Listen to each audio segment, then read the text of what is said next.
یہ ہمیں موقع ملا. اچھا میں کیونکہ 87 میں کراچی چیمبر آف کامرس کا پریزیڈنٹ بنا. It's about 37 years, 36 years. تو ڈاکٹر محبوب الحق سے جب میں پریزیڈنٹ بنا تو ان سے میرا بہت گہرا تعلق ہو گیا. وہ اس وقت فائنانس پلاننگ کے منسٹر تھے, پھر فائنانس کے منسٹر رہے. وہ بہت آپ کو پتہ ہے ورلڈ ریناؤنڈ ایک بہت بڑی آرگنائزیشن, اور وہ مجھے بہت ان سے کے ساتھ ایفیلیشن تھی, میں ان کے ساتھ سیکھتا تھا. سو مچ سو کہ وہ جب بعد میں UNDP میں وہ بنے وہاں پہ, تو وہ امریکہ جاتے تھے تو میرا دل کرتا تھا کہ مجھے اور کوئی کام نہیں بھی, تو وہ جب جانے لگے تو میں ان کے ساتھ جا کے مجھے سمجھوں ان سے معاملات کو, اور ملک کے معیشت پہ اور پلاننگ پہ ڈسکس کروں. دیکھیے آپ نے, انہوں نے کوریا کو 60s میں جا کے سیکنڈ 5 ایئر پلان ہمارا کامیاب ہوا, جب کہ وہ ڈپٹی پلاننگ چیئرمین تھے. تو انہوں نے کوریا کو وہاں پہ بتایا کہ کس طرح ہم ترقی کر رہے ہیں. کوئی ایک ڈیلیگیشن آیا ان کے ینگسٹرز کا, تو ان کو ٹرین کیا تھا. پھر منموہن سنگھ جو انڈیا کے اس وقت فائنانس منسٹر تھے, ان کا اور ڈاکٹر محبوب الحق صاحب کا بڑا گہرا, کیونکہ یہ کلاس فیلو تھے بچپن میں اس کالج گریجویشن کے دور میں. تو وہ منموہن سنگھ 90s میں پاکستان بہت آگے بڑھ رہا تھا. وہ منموہن سنگھ فون کرتے تھے, مجھے اچھی طرح یاد ہے, میری کیونکہ دوستی تھی ڈاکٹر محبوب الحق صاحب سے, کہ پاکستان آگے بڑھ رہا ہے, ہمیں بتائیے کہ کیا گر ہیں کہ انڈیا کو ہم کریں. اس وقت انڈیا کی اکانومی پاکستان سے 4 گنا تھی. آج انڈیا کی اکانومی 12 گنا ہو گئی ہے ہم سے. تو وہ بڑی اکانومی, اور اوپننگ اپ ہم نے پہلے کی, پاکستان نے پہلے کی. اس وقت پاکستان کی کرنسی زیادہ مضبوط تھی. تو یہ شوق تھا کہ جب ہمارا ملک ہے, ہم نے خود دیکھا سب سے پہلے بار میں جو فارن ٹور پہ گیا, میرے والد تو بہت جاتے تھے بزنس پہ, 48 سے وہ UK میں جاتے تھے, اور اکثر ہمیں وہاں کے بارے میں بتاتے تھے کہ بزنس کیا ہوتا ہے. تو میں فرسٹ ٹائم 12 نومبر 72 میں چائنا گیا. تو چائنا اس وقت ایک کلوزڈ اکانومی تھی. وہاں نہ ان کے پاس ڈریس تھا, نہ ان کے پاس گاڑیاں تھیں, سائیکلوں پہ وہ جاتے تھے. اور وہ ہم سے بڑا مرعوب ہوتے تھے جب ہم بزنس کی بات کرتے تھے. ہم ان کو بتاتے تھے بزنس کے بارے, کیونکہ ان کے یہاں اوپننگ اپ نہیں تھی, ان کے یہاں کوئی گاڑیاں نہیں, کوئی, اور ہمیں کوئی دیکھنے کے لیے, ہم باہر نکلتے تو ہمیں دیکھنے کے لیے کافی اجتماع ہو جاتا تھا. جو لوگ ہمیں اکانومسٹ آئے ہوئے ہیں, معیشت کو جانتے نہیں, ہماری شکل دیکھنے کے, ڈریس کون سا ہے, ڈریس کون سا, وہ تو لڑکیاں اور لڑکے ایک ہی ڈریس میں اور ایک ہی قسم کے بال. کوئی یہ پتہ کرنا مشکل ہوتا تھا کہ لڑکی کون ہے, لڑکا کون ہے, اگر آپ کے ساتھ بھی بیٹھا. میک اپ نہیں, بالکل بال ایک قسم کے کٹے ہوئے.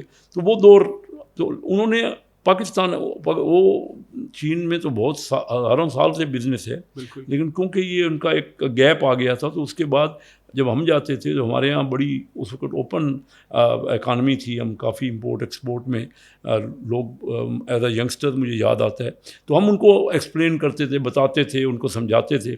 تو آج دیکھیے کہ وہ چائنا دنیا کی پرچیزنگ پاور پیرٹی میں لارجسٹ اکانومی ہوگی.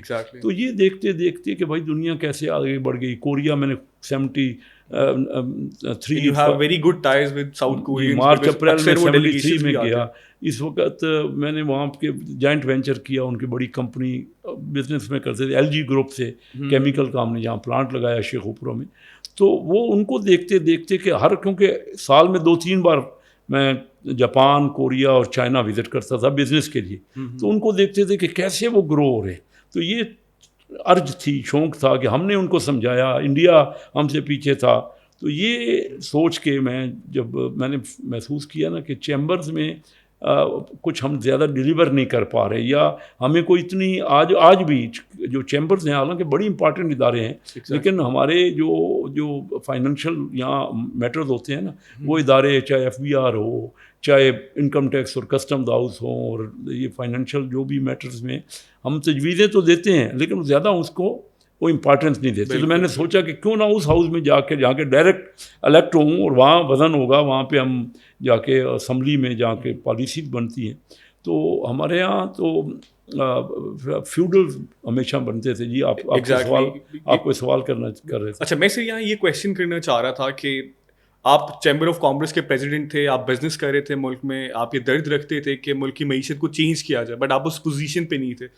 پھر فائنلی آپ نے وہ پوزیشن اچیو کر لی جو اس وقت آپ کو لگتا تھا کہ یہاں جا کے میں ڈلیور کر سکتا ہوں. تو آج آپ ملٹیپل ٹائمز آپ MNA بنے, آپ بہت اچھی پوزیشنس پہ بھی رہے, آپ ہمارے جو PMs ہیں ان کے بہت قریب رہے, آپ پالیسی میکنگ کا حصہ رہے, تو کیوں پاکستان ڈلیور نہیں کر سکا اتنے سالوں میں؟ ہم بہت بات کرتے ہیں کہ جی فلاں کرپشن ہے. کرپشن سر اس ملک کا سب سے بڑا مسئلہ نہیں ہے. اس ملک کا سب سے بڑا مسئلہ تسلسل ہے. اس ملک کا سب سے بڑا مسئلہ کچھ اور ہے, بٹ ہمیں بتایا کچھ اور جاتا ہے. سو آئی وانٹ ٹو نو کہ سیاسی باتوں سے ہٹ کے کہ ایگزیکٹلی اس ملک کا مسئلہ کیا ہے. آپ پاور کوریڈورز کا حصہ ہیں, آپ وہاں سے کیسے دیکھتے ہیں ان چیزوں کو؟ دیکھیے بڑی آسانی سے میں آپ کو بتاؤں, کوئی اتنا مشکل نہیں ہے.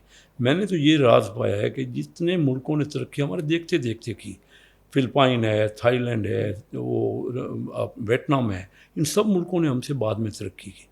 تو یہ جو راز اس میں ہے نا, وہ راز صرف یہ ہے کہ ایسا ماحول کریٹ کیا جائے کہ باہر کے لوگ پیسہ لے کے آپ کے ملک میں آئیں اور انڈسٹری لگائیں اور ایکسپورٹ لیڈ گروتھ. صرف ایک فارمولہ ہے, اور کنسسٹنسی آف پالیسیز ہے, مستقل مزاجی. ہم نے وہ ماحول نہیں, انفارچونیٹلی نہیں کر سکے. ہمارے یہاں یہی پتہ نہیں ہے پہلے تو کہ پالیسیز کہاں بننی ہے, کون. مجھے تو میں نے کہا نا 30 سال تو ہو گئے یہاں, اور ویسے 51 سال 51 ایئر سے میں پہلے بزنس پالیٹکس میں اور یہاں, لیکن ابھی تک میرے پاس کوئی نہیں ہے کہ جو میں کچھ خود کر جو میں چاہتا ہوں, یعنی کسی قسم کی پالیسی. حالانکہ اس وقت میں اسٹینڈنگ کمیٹی فائنانس کا چیئرمین ہوں, میں پرائم منسٹر کا معاون خصوصی ہوں, اور پرائم منسٹر صاحب میرے بڑے قریب ہیں. لیکن یقین جانیے کہ یہاں یہی پتہ نہیں ہے کہ کیوں ہمارے ہاتھ میں, یعنی الیکٹڈ ممبر کے ہاتھ میں کیا ہے, یا نیشنل اسمبلی میں کیا ہوتا ہے. بجٹ پریراگیٹو تو ہے نیشنل اسمبلی کا, نیشنل اسمبلی نے بجٹ بنانا ہوتا ہے. یقین جانیے ہم صرف تجویز کھڑے ہو کے دے سکتے ہیں. کوئی جو بجٹ بن رہا ہوتا ہے اس میں چند بیوروکریٹ, یہ 1-2 ادارے جیسے FBR ہوتا ہے, جیسے فائنانس منسٹری ہے یا اسٹیٹ بینک ہے, چند ان کے لوگ 8-10 لوگ بجٹ بناتے ہیں. تو جہاں پورا ملک کا معاملات ہیں, اور اکنامک پالیسی بھی اسی طرح ہے. دیکھیے سب سے میں نے آپ کو رات بتا دی ہے کہ ہم نے ماحول بنانا ہے. ان ملکوں نے ماحول بنا دی ہے باہر کا. اب اس وقت انڈیا میں 60-70 بلین ڈالر باہر کے لوگ انویسٹمنٹ لے کے وہ لائن ہم سے بعد میں آگے بڑھے. انڈیا سے تو اب ہمارا موازنہ ہے ہی نہیں ہے. آپ بنگلہ دیش کی طرف دیکھ لیں سر. بنگلہ دیش آپ دیکھ لیجیے, ہم ہی سے ہمارا یہ حصہ تھا. آج بنگلہ دیش دیکھ لیجیے کہ ان کے پاس ریزروز جو ہیں ہم سے کئی گنا ہیں, اور ان کی ایکسپورٹس ہم سے بڑھ گئی ہے. مقصد صرف کیونکہ میں کہنا یہ چاہ رہا ہوں کہ اوپننگ ہم نے پہلے شروع کی ان سب ملکوں سے, لیکن ہمارے یہاں بس اس کو کلوز کر دیا گیا. اس کو باہر کی اکانومی, باہر کے لوگوں کو انوائٹ ہی نہیں کیا گیا. پاکستانی بہت باہر ہیں, ان کے پاس پیسہ بھی ہے, ٹھیک ہے, بہت بزنس کر رہے ہیں. ہم 1 ارب ڈالر کے لیے, اب میں آپ کو بتاؤں, اور جو پالیسیز ہماری بنتی ہیں اس میں یہ نہیں کہ سارا مل جل کے بنائیں, کوئی ادارہ بنا دیتا ہے. مثلاً میں آج کل کافی زور دے رہا ہوں, آپ اندازہ کیجئے کہ 2-2.5 سال پہلے 3 ارب ڈالر جو کہ بہت بڑا پیسہ ہے آج کے حساب سے, 850 ارب روپے یا 85,000 کروڑ روپے, وہ چند امیر فیملیوں کو جو ان کے چہیتے تھے ان کو 0% پہ قرضہ دے دیا گیا. Exactly for 10 years. وہ ٹھیک ہے, وہ کووڈ کا زمانہ تھا, میں مانتا ہوں ان کا وہ جواب ہوتا, لیکن دیکھیے اتنا قرضہ فری دینا چند فیملیوں کو. ہم نے پوچھا بھی سوال فائنانس کمیٹی میں اسٹیٹ بینک کے گورنر سے, تو انہوں نے آفیشلی اس کا جواب دیا کہ 580 کمپنیاں ہیں, اور میں اگر زیادہ تفصیل میں جاؤں تو وہ 580 کمپنیاں 200-250 گروپ ہوں گے. وہ بھائی آپ قرضہ ہی دے رہے ہیں, اگر اسمبلی کے تھرو ہوتا, اگر آپ کے مختلف ادارے مل جل کے فیصلہ کرتے, کوئی ایک بندے نے فیصلہ کر دیا یا ایک ادارے نے, اسٹیٹ بینک نے فیصلہ کر دیا, ابھی ان کو شاید عمران خان صاحب PTI کی حکومت میں دیا, شاید ان کو پتہ بھی نہ ہو, اسمبلی میں یہ کوئی بات نہیں آئی.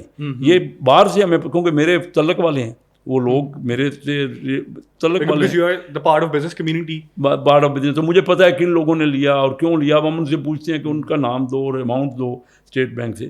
میرا کہنا آپ سے مراد ہے کہ ان ساری پالیسیز میں خود حکومت کا بھی رول, پتہ نہیں کون کرتا ہے یہ فیصلے. نہیں ویسے that is very strange, because Hare government جاتی ہے اور اسے پوچھا جاتا ہے کہ فلاں چیز کس نے کی تھی, تو وہ کہتے ہیں ہم نے نہیں کی. مطلب I really want to know کہ اس شیڈو کے پیچھے کون ہے جو سب کچھ کرتا ہے. مطلب یہ کہاں سے ہوتی ہیں یہ چیزیں؟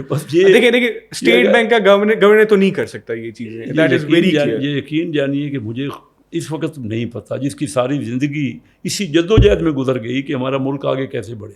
ابھی تک اور میں اس وقت دیکھیں نا آج نہیں, اس سے پہلے بھی جب مسلم لیگ کی ان کی حکومت تھی تو میں ہی اسٹینڈنگ کمیٹی فائنانس سب سے امپارٹنٹ ہوتا ہے ان میٹرز کے لیے, اسمبلی کا الیکٹڈ آدمی, کیونکہ اسمبلی تو دیکھیے ہماری اس وقت 342 ممبروں پہ ہے, ان میں سے 21 ممبر فائنانس کمیٹی کے MNAs بنتے ہیں جو کہ ہر پارٹی میں سے جو فائنانس کے اور بزنس کے قریب ہوتے ہیں. ان 21 ممبروں میں سے ایک اسٹینڈنگ کمیٹی کا چیئر, میں اس حیثیت سے آپ کے پاس بیٹھا ہوں اور میں آپ کو کہہ رہا ہوں کہ میرا کوئی ایک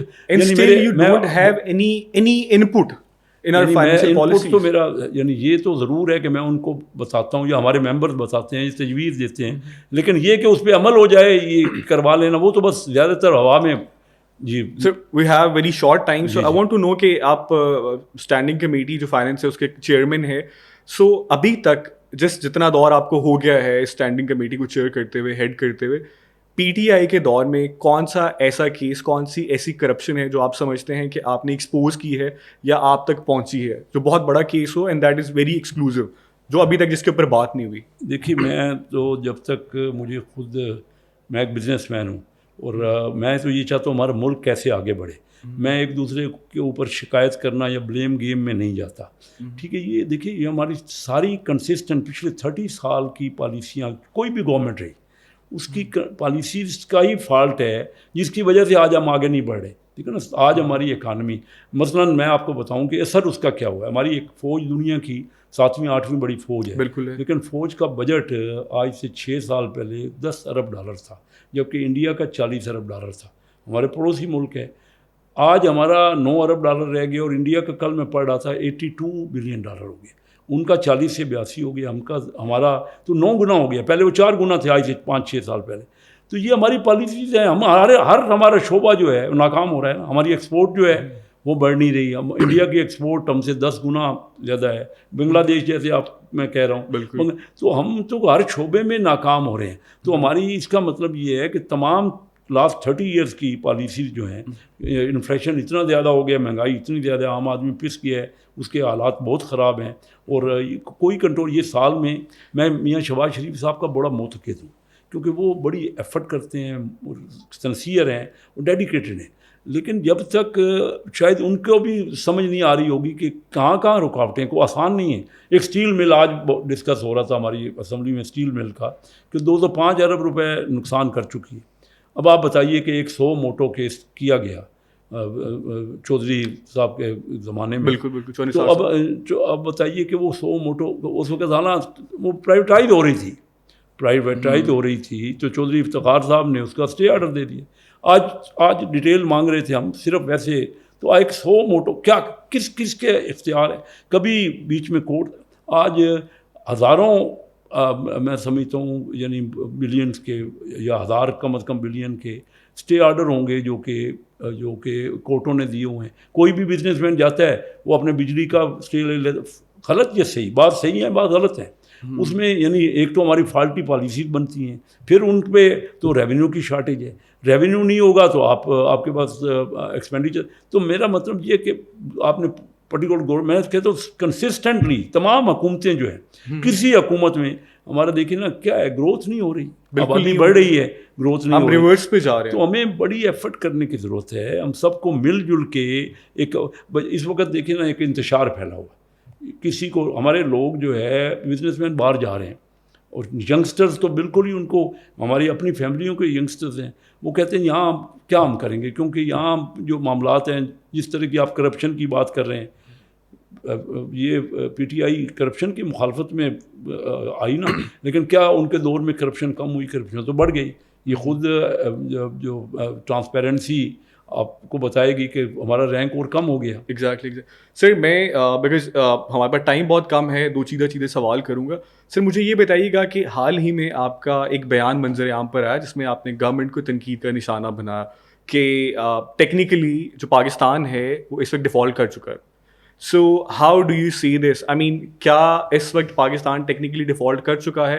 اگر کر چکا ہے تو ماضی کے اگر 6, 7, 8, 9 مہینوں میں تقابلی جائزہ لیا جائے تو کہاں سے چیزیں غلط ٹریک پہ گئی ہیں؟ بیکاز آپ کی اپنی پارٹی سے بہت سی آوازیں آتی ہیں آپ کے لوگوں کے ہی خلاف. نہیں دیکھیے, مفتاح صاحب بہت سے اس قسم کے بیانات دے چکے ہیں. دیکھیے شبر زیدی صاحب نے دسمبر 2021 میں انہوں نے یہ کہہ دیا تھا کہ پاکستان از آن دا ورج آف ڈیفالٹ. کوئی نئی بات تو نہیں ہے, میں آج سے تقریباً 1.5 سال پرانی بات کر رہا ہوں جب شبر زیدی نے اوپنلی کہا تھا. تو یہ ہماری حکومت تو اس کے بعد آئی نا, اور جب ہماری حکومت آئی وہ بہت مشکل حالات تھے. جو IMF سے PTI نے معاہدے کیے, جو کمٹمنٹس کی اس کو آنر نہیں کیا, اور جو ان سے انہوں نے کہا کہ ہم پیٹرولیم لیوی لگائیں گے وہ نہیں لگائی, تو ہم سے ناراض تھے. پھر مفتاح اسماعیل کا تو کوئی تجربہ اس کو نہیں تھا نا. مفتاح اسماعیل کا میری ویسے ہمارا اس کا بھی کراچی سے تعلق ہے, میرا مطلب بہت ویسے قریبی ہے بزنس میں, لیکن وہ اس کو ایکسپیرینس تو نہیں تھا نا. اس کے ہوں گے پارٹی میں تو کبھی الیکشن بھی اس نے جیتا نہیں ہے. تو مجھے اس بات کا قلق تھا کہ میں جب یہی مشن پہ اور اسی مقصد کے لیے, اور یہی ڈیڈیکیشن ہے میری کہ میں فائنانس منسٹر بن کے ملک کی جو بہتری کے لیے سوچوں اور کروں, تو مجھے نہیں موقع دیا گیا. تو میں نے پارٹی پہ بالکل تنقید, ابھی بھی میں ان کو لیڈرشپ کو کہتا ہوں کہ آپ نے کیوں, وجہ تو مجھے بتا دینا, کیا ریزن کیا ہے, میرا فالٹ کیا ہے کہ آپ مجھے موقع نہیں دے رہے ہو, جبکہ میرے مقصد ہی میں نے 30 سال اپنے دیے ہیں اسی کام کے. کیونکہ پالیٹکس کو آسان کام نہیں ہے, جیسے خود آپ نے کہا. ہر گلی محلے میں ہر ایک کو سیٹسفائی کرنا, سر ہر ٹھیلے والے ہر بندے کی بات سننی پڑتی ہے, اور وہ بڑی تلخ بات ہے. اور پچھلے 30 سال سے آپ چنیوٹ میرے شہر میں جا کے دیکھیں کہ وہاں میجارٹی ووٹ مجھے ملتے ہیں, اور کوئی وہاں ہمارا ایک سوشل ویلفیئر کا بہت کام ہے. اور سب سے بڑا کام تو ابھی ہم نے فاسٹ نیشنل یونیورسٹی کا کیمپس جو بنایا, آپ کبھی آئیں میرے پاس ضرور, تو وہ دیکھیں کہ آپ ایک مطلب آپ جیسے کسی یورپ کے سٹی میں یا امریکہ میں ہیں, وہ کیمپس آپ چنیوٹ ایک دور افتادہ شہر ہے, اس کے باوجود اس میں جو ہم نے وہاں پہ ہوستا, اور ٹاپ کلاس یونیورسٹی, اور پھر فاسٹ کی جو ایجوکیشن ہے, جو بچے نکل رہے ہیں وہاں سے ان کو بہت اچھی جاب. سر آپ نے چنیوٹ کو ایک نئی شناخت دی ہے, میں اس طرح سم اپ کروں گا آپ کی جتنی بھی ایفرٹس ہے چنیوٹ کے لیے. سر میرا آخری کویشچن ہوگا, اس کے بعد ہم کنورسیشن ختم کریں گے. سر آپ نے ذکر کیا اپنے بیٹے کا, اور حال ہی میں ان کا انتقال ہوا. میں بڑا کیا کہیں اس کے لیے, ایک جوان باپ کے لیے ایک بیٹے کی اس طرح گزر جانا بڑا ہی تکلیف دہ ہوتا ہے. اس وقت شہباز شریف صاحب اس ملک کے پرائم منسٹر ہیں, اور آپ کے بیٹے کا ان سے بڑا گہرا تعلق تھا, اور انہوں نے ان سے بہت کام بھی لیے اور ان کا بہت ذکر بھی کیا. سر آپ اپنے بیٹے کے حوالے سے اگر کچھ کہنا چاہیں, اگر جو دیکھنے والے ہیں جو ان کو یاد کرتے ہیں, اوبیسلی چنیوٹ میں ان کا بڑا نام ہے, بڑا کام کیا انہوں نے, ٹیپٹا میں بہت کام کیا انہوں نے, لاہور کے چیمبر میں بہت کام کیا, تو آپ اگر کچھ کہنا چاہیں, بیکاز وہ بھی سیاست کا حصہ تھے. وہ بھی لیکن میں تو کراچی میں بزنس کرتا تھا, وہ گیا آل دا وے لاہور میں, اس نے وہاں اپنا مقام بنایا اپنی محنت سے, بزنس میں بھی اس نے کامیابی حاصل کی, اور اس کی بڑی خواہش تھی کہ میاں شہباز شریف پرائم منسٹر بنے. وہ نہیں دیکھ سکا. جب میں میاں صاحب سے ملتا ہوں وہ اس کا ذکر کرتے ہیں اکثر, اس نے ٹیپٹا میں نا ایجوکیشن کے لیے, ہنر سکھانے کے لیے بہت کام کیا, اور جو بھی وہاں پہ لوگ ہیں وہ آج تک اس کو اپریشیٹ کرتے ہیں. وہ بھی ہماری فیملی میں, کیونکہ اللہ کا فضل تھا, بزنس میں ہم بہت اچھا تھے, تو ہمیں ہمارا یہی خدمت خلق پہ بہت زیادہ ہمیشہ رہی ہے. تو اس کا بھی رجحان تھا بہت, تو سوشل ورکنگ میں تھا اور ایکٹیو تھا, اللہ تعالیٰ اس کی مغفرت کرے. لیکن اس کا مشن جو ہے نا وہ چنیوٹ میں, اس نے بھی ایک ادارہ ٹیپٹا کا بھی جو بنایا, اس کو بہت اچھی بلڈنگ, وہاں پہ بچے ابھی جو ہے نا ہنر کے لیے جو ٹیکنیکل ایجوکیشن ہے اس کے لیے وہ ادارہ بنا ہے. تو انشاءاللہ جی ہم اس کے مشن کو آگے بڑھا رہے ہیں. ایگزیکٹلی سر, اللہ نے جنت میں اعلیٰ مقام عطا فرمائے, اور میں بڑا مشکور ہوں آپ کا, آپ نے اپنا قیمتی ٹائم دیا. We have very short window, but still آپ آئے اور ہم نے بڑی جلدی باتیں کی, اور میں امید کرتا ہوں ہم دوبارہ اسی اسٹیج پہ واپس آئیں گے اور بڑی تفصیل سے گفتگو کریں گے. مجھے بڑی خوشی ہوئی آپ کے پاس آ کے, اور میرا سارا ایمفسس جو ہے نا وہ ایجوکیشن پہ ہے. میں سمجھتا ہوں اتنا پوٹینشیل ہے پاکستان میں, ہم پتہ نہیں, اور ہمارے یہاں ایک دوسرے لڑ کے. لیکن میں نے ایک ریسنٹلی ایک تقریر کی اسمبلی میں کچھ دنوں پہلے, میں نے کہا کیا مسئلہ ہے 70 میں ہم 2 پارٹیاں, عوامی لیگ, آپ تو ینگ ہیں آپ کو نہیں, مجھے کیونکہ پورا پتہ ہے کہ عوامی لیگ اور پیپل پارٹی آپس میں پیچ اپ نہیں کر سکے, تو اس وجہ سے بنگلہ دیش بن گیا, حالانکہ الیکشن ہو گیا, الیکشن کے رزلٹ نہیں مانے گئے, ہمارا ملک 2 لاکھ ہو گیا. پھر 77 میں آپ یہ قومی اتحاد بن گیا, پیپل پارٹی نے الیکشن جیتا, وہ الیکشن کے رزلٹ نہیں مانے گئے, تو وہ پھر مارشل لا آ گیا, اور بھٹو صاحب کو جو جوڈیشل وہ شہید ہو گئے, جو بھی کچھ ہوا ان کے ساتھ. تو ایک بہت تکلیف دہ مراحل تھے نا. تو جب الیکشن تو ہمارے یہاں بھی زور دے رہے ہیں خان صاحب الیکشن پہ، الیکشن ہونے چاہیے. آج بھی ہم نے کہا ہے کہ الیکشن ایک دن میں ہوں، کوئی ایک دن ہو. اب وہ الگ ایک کہتے ہیں کہ پنجاب میں الیکشن ہو. یہ بات اتنی نہیں تھی کہ جس کو ہم اتنا زیادہ، ہمیں تو دیکھنا تھا کہ ترقی کہاں ہے، ڈیولپمنٹ کہاں. وہ بھی پی ٹی آئی جو ہے وہ ملک کی جماعت ہے نا، جو ان کے بھی لوگ پاکستانی ہیں، الیکٹ ہو کے آتے ہیں. ہم سب مل کے کیوں نہیں بیٹھ سکتے؟ یہی مشکل ہے جس کی وجہ سے ہمارا ملک دن بدن نیچے جا رہا ہے. ہم آپس میں ایک دوسرے سے جو ہے نا جھگڑے کر رہے ہیں.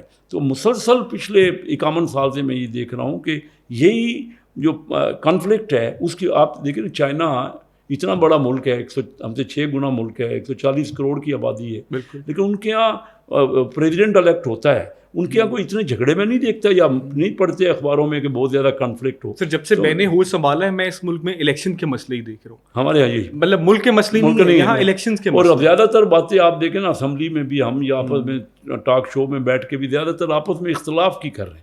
یہ نہیں بتا رہے چلو وہ کہے میرے پاس یہ منصوبے ہیں، میں اس طرح آگے بڑھا لوں گا، میں کہوں میں. اور ایکسپورٹ لیڈ گروتھ پتہ ہے کوئی اتنی مشکل بات نہیں ہے. کوئی ابھی ایسا کوئی نہیں ہے کہ بہت کوئی ٹیکنالوجی ہے اس میں، کیونکہ دنیا کے ملک آگے بڑھے ہیں، پتہ ہے کہ کس طرح آگے بڑھنا ہے. آپ کو باہر کا انویسٹمنٹ لانی پڑے گی، ماحول ایسا بنانا پڑے گا کہ آپ کے ملک میں لوگ آسانی سے خوشی سے آئیں. ابھی ہمارے یہاں کوئی آتا نہیں ہے. $1 ارب بھی ہمارے یہاں ڈائریکٹ فارن انویسٹمنٹ نہیں اپنا پاکستانی نہیں آتا، صرف اتنا تنگ کرتے ہیں. اور ایکسپورٹ پہ زور دینا پڑے گا. اور ایگریکلچر کو ہمیں پتہ ہم سب ہے، اور یہ ہمارے قابل لوگ ہیں. لیکن ہم جب جھگڑوں سے فارغ ہوں گے تو تب جو بھی فائنانس منسٹر یہاں آ رہا ہے اس کا سارا دن تو اس طرح گزرتا ہے کہ IMF کا لون کس طرح مل رہا ہے. پچھلے 2 سال سے تو میں یہی دیکھ رہا ہوں. لون نہ ملا تو اگلا قرضہ کیسے لینا ہے. تو اس کے بعد یہ دیکھیں نا لون تو ابھی باقی ادارے ہیں جیسے نیشنل بینک ہے، 15 مہینے سے نیشنل بینک کا پریزیڈنٹ نہیں ہے، ایک ہی بینک ہے اور صرف اس کا شیئر کا بھاؤ 20 روپے ہے. جو پرائیویٹائز ہو گیا MCB بینک، اس کا شیئر کا بھاؤ 120 روپے بھی زیادہ ہوگا. تو آپ اندازہ کر لیجیے کہ ہم جو بھی حکومت کے بعد اسٹیل مل میں نے آپ کو بتایا کہ جھگڑے ہیں 2015 سے بند پڑی ہے، ہم اس کی تنخواہیں دیے جا رہے ہیں. اتنا مشکل نہیں تھا، لیکن ہم ہر جگہ آپس کے اختلافات ہیں. اگر یہ کہیں کہ ہم پرائیویٹائز کر دیں گے اداروں کو، جو نیشنلائز یونٹ ہے جو خسارے پہ چل رہے ہیں، 500 ارب روپے سالانہ خسارہ ہے اس کا، تو وہ آپس میں اختلافات ہیں. کیوں نیشنل بینک کا پریزیڈنٹ نہیں بنتا؟ آپ ڈیپتھ میں جائیں گے تو وہی پارٹیوں کے آپس میں اختلافات ہوں گے. ابھی بھی ہم کولیشن ہے تو کولیشن میں ڈیسیژن نہیں ہو پا رہے. سر اتنی ایموشنل فیکٹرز ہیں کہ کبھی ایک بندہ کہاں جا رہا ہوتا ہے کہاں جا رہا ہوتا ہے. یہ تو اچھا لگا باجوہ تیرے سے بات. تھینک یو سو مچ. انشاءاللہ میں ضرور سے پھر کبھی بولو گا ضرور آؤں گا جب آپ کہیں. میں ہمارے دیکھنے والوں سے اجازت چاہوں گا اگلے پروگرام تک، اور اگر آپ کو کوئی فیڈ بیک ہے تو کمنٹ سیکشن میں ضرور بتائیے گا. اللہ حافظ.